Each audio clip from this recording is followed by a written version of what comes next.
When it comes to analysing the modern game, there are two things in this country which get spoken about more often than not: money and youth football. But is there a connection between the two? Many would argue that an influx of money is affecting the future of our English footballers. But is this a fair criticism, or is there more that clubs can do to nurture the talent? Recently, the TV rights pricing has seen a 71% rise compared to the last auction. A portion of the money from this mega deal is set to be divided between Premier League clubs, with some also being put towards funding of grassroots football. This deal means that each televised game is valued at £10.19 million, with Sky Sports spending £4.17 billion to BT Sports £960 million, but showing 126 live games compared to 42. So is this financial gain going to have a positive effect on youth football at top-flight clubs? I spoke to Stoke City first-team coach Eddie Nedzvecki on what impact the money will have at a Premier League side. Of course the money will have an impact, but we as a club will use a proportion of the money to develop our academy. In terms of facilities to train, it has had a huge impact. In terms of wages, it has made players become spoilt and lose touch with the man on the street. You have to stay focused and have the drive and desire to improve and get better. But not everyone agrees with him. Winchester City are a non-league side who recently finished second in the Cinnamons Premier League division, and Director of Football David Malone is sceptical about where the money will go. I think it's a sham. I think it's an absolute sham. Currently, would you believe that at this level of football we get zero, we get nothing, no grants of any shape, size or description from within football.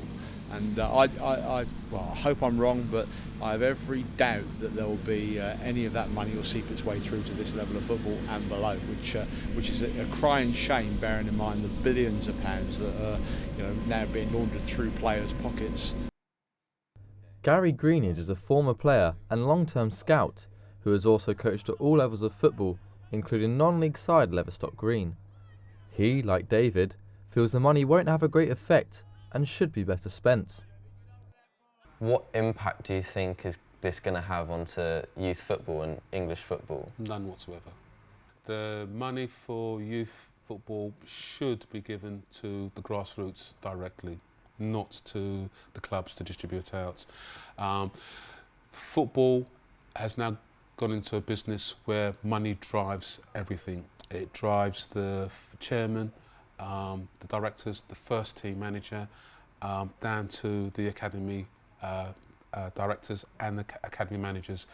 They don't perform, they don't succeed, they're going to be out of a job. If they're not at a particular level, the money revenue will dry up. So it's all geared to making money and keeping people in jobs. For so many people, football started here, in parks like this. We have seen that money divides opinions when it comes to its effect on football.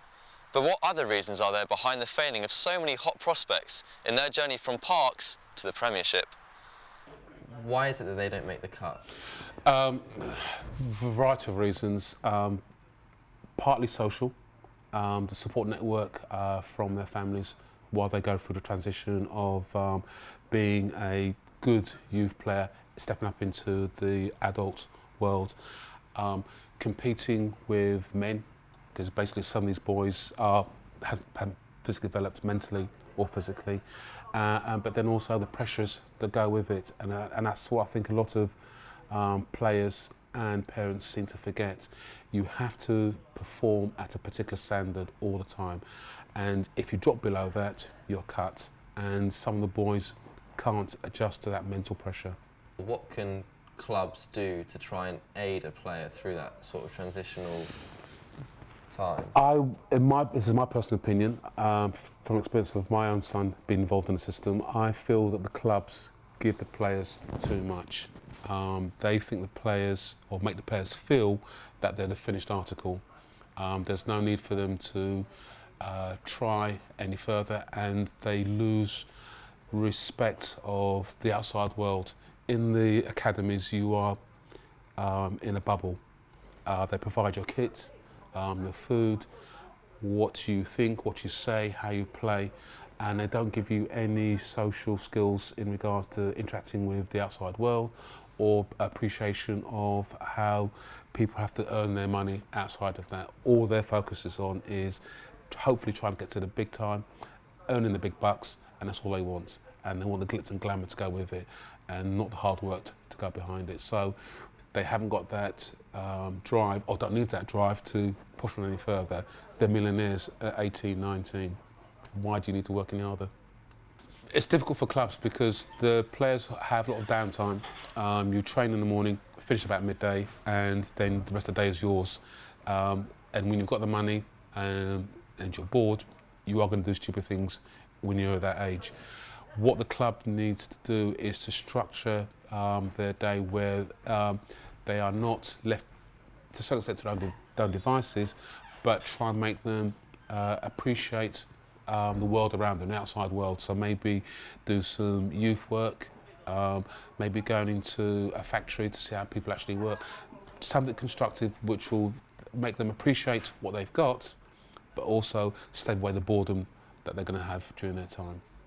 Gary mentioned that players might not have developed mentally, and academy stars get described so often as not having the right mentality to make it professionally. But what does this actually mean? To find out, I spoke to sports psychologist Stuart Cotterill. Most people who say that don't know what they're talking about.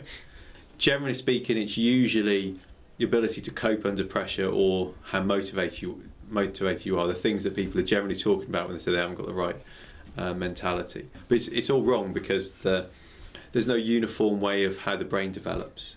No one's kind of at a lost cause. Your brain continues to develop until you're into your late 20s, early 30s.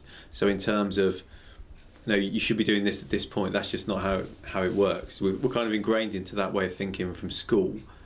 That objective, this is where you should be at this point in your life, doesn't kind of work, which is where you kind of get the idea of early developers and late developers.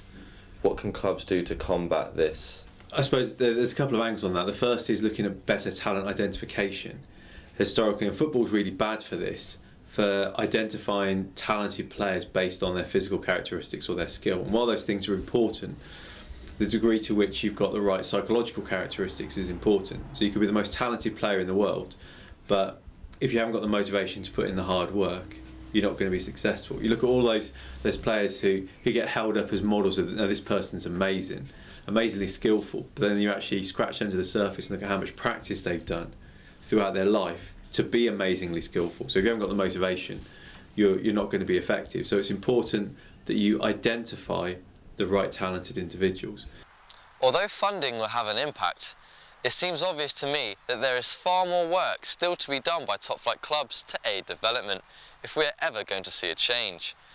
If not, some of the brightest prospects may end up back here playing for pleasure rather than pride.